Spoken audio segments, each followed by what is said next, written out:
Ngayon po nakikita po natin ang pinatumba kanina lang. Ito po yung binaril sa kanto ng Magtibay. Siya po si Darrell Cairo. Ayan pa ang itsura niya. Papalapit ng papalapit. Ayan po, kakainin niya na yung iPhone namin. Kawawang kawawa po siya. Tignan niyo po yung itsura niya kung paano siya binaril. Ginahasa pala, hindi siya binaril. Sorry po. Ayan po. Ayan po yung buong itsura niya. Kawawa naman niya. Siya si Mayor kasi laki ng bukol niya dito. Ayan po, kitang-kita yung bukol niya. Ang saksi po sa pangyayaring ito ay si Rohen. Rohen, toothless, smile. Yan, toothless. Maganda pong trip yan. Kawawang bata. Ayan, tignan nyo naman yung itsura niya. Walang wala na talaga po. Kawawa. Oy, wag mo kainin yung iPhone.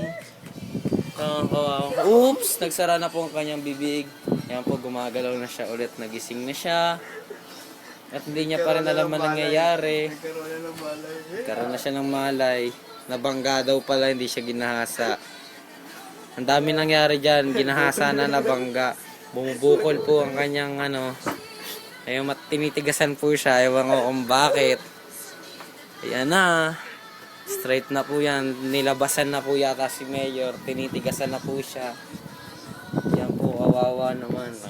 Ayan po, kitang-kita po natin yung itsura niya. No? Kawawa po. Ang dami niyang galos. Hindi po natin alam kung ano nangyari sa kanya. Tapos